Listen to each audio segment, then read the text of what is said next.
Have you ever wondered what it would be like to work for yourself, set your own hours, and follow a path that was directly driven by your own vision? Well, today we're going to be sharing everything that you need to know to start a successful small business. Let's jump right in.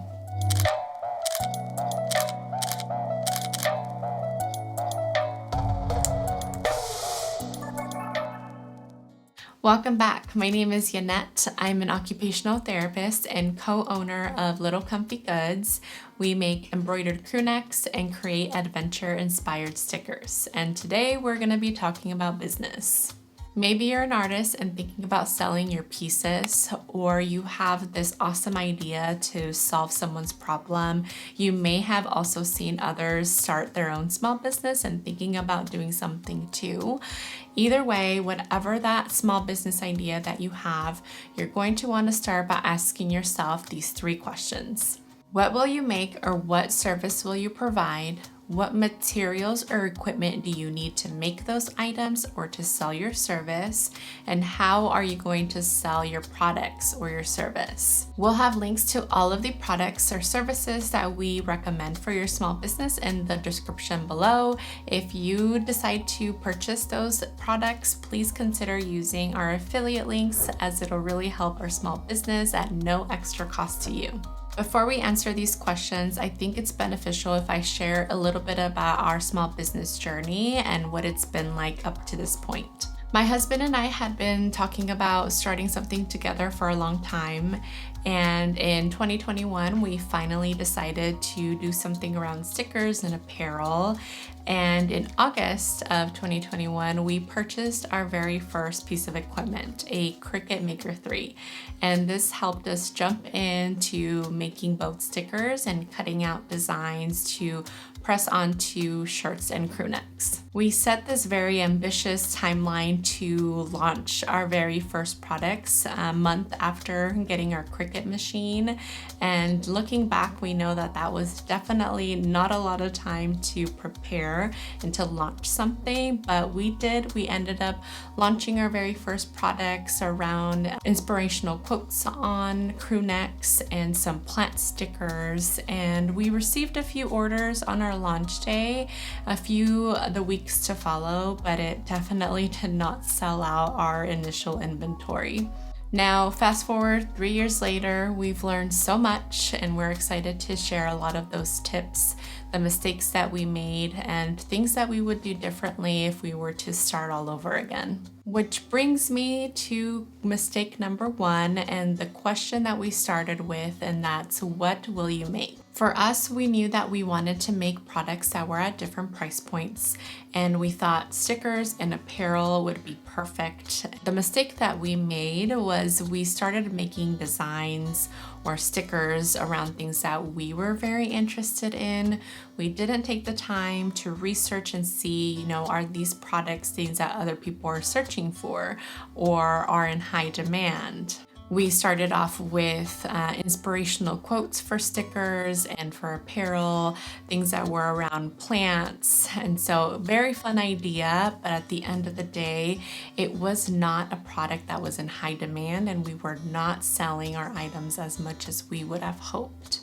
This was extremely costly for us. We were in that mindset that we just have to keep trying, keep being consistent. Let's keep growing our audience and our following base on social media, and that eventually those customers would come and those orders would come in more consistently. Long story short, we grew our audience, we grew our social media, but really those orders did not change. We fell into this trap of sunken costs where we were putting so much time, energy, and money of trying to make this idea work and just sticking with it. But, eventually about a year later, we decided to revamp and evaluate, what part of the business was bringing us the most joy.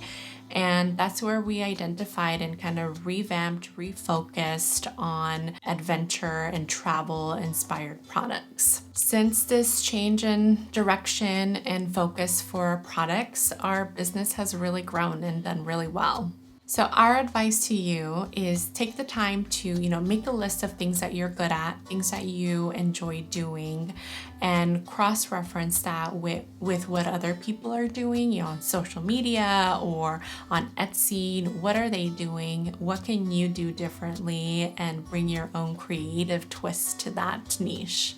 If you take the Etsy approach, be on the lookout for the badges that say popular now or best selling. This will give you a good idea of what items are selling well. Or for a wider perspective, you can check out the Etsy trend report that gives you a good idea of what categories of things are really selling well on Etsy. Now, the goal here is not to copy, take a complete replica of what other people are doing. It's a place for you to take inspiration from and see again what is selling well so that you have success in that area too.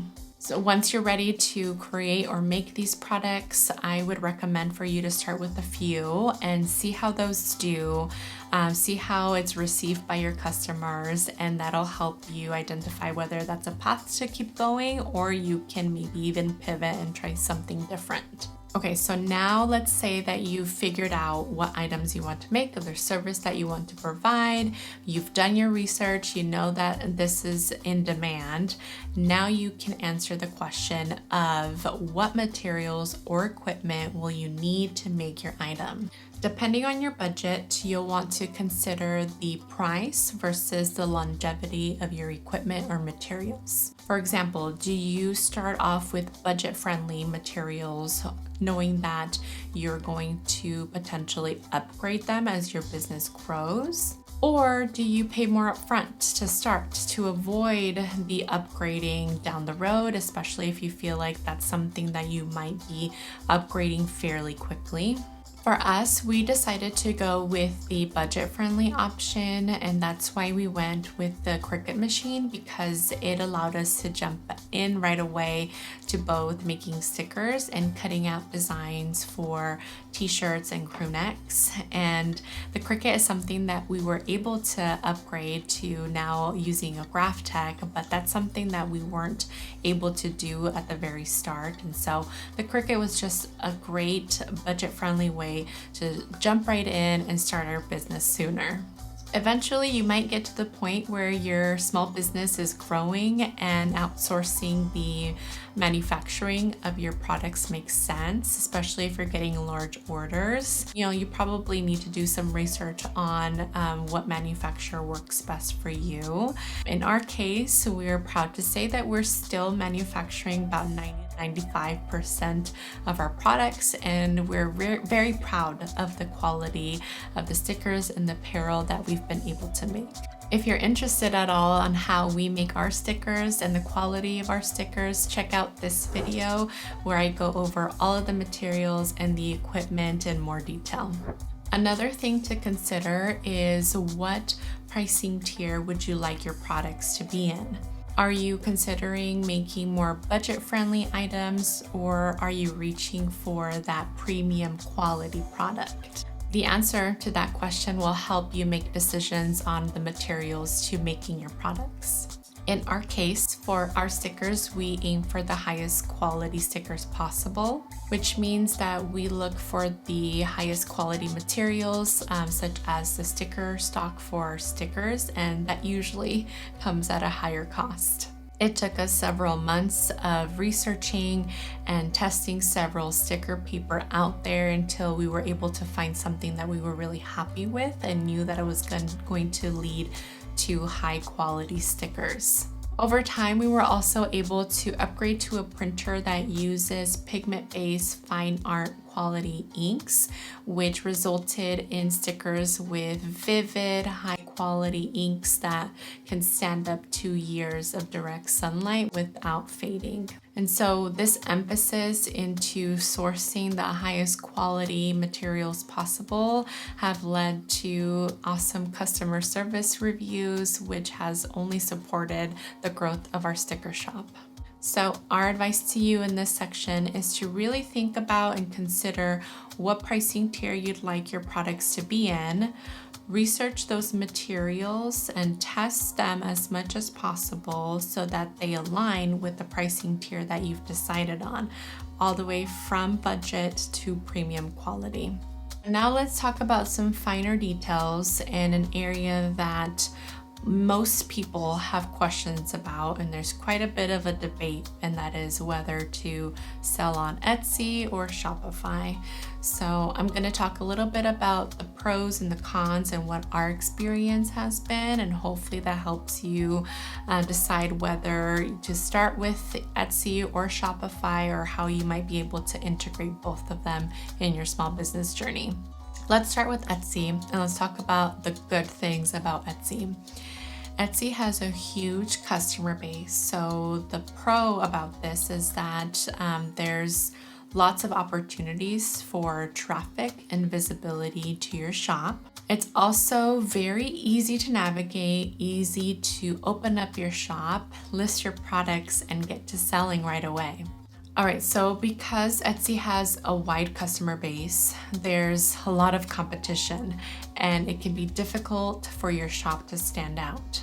It's really important for you to get familiar with search engine optimization. You'll need to learn how to use tags, the best way to title your products, and having a well thought out description for your product. And Etsy is also a place for you to think through your product pictures and making sure that they're eye-catching enough so that someone that's scrolling through is going to stop and see your product and want to click on it. Now on to the biggest con or downside to Etsy, and that is all of the fees associated with selling or being a seller on Etsy. The first fee that you'll come across is a listing fee. This listing fee is 20 cents, and it applies to every time you list your product or relist it to renew it to when, let's say, you sell out of that product. You know, Etsy does this thing where your products expire after 4 months. So regardless of whether you make a sell or not on that product, it's going to automatically renew or relist every 4 months. Then there's the transaction fee, which is 6.5% of the total sale price, which includes the shipping fee. And then there's the payment processing fee, which is 3% plus an additional 25 cents, and this will vary based on country.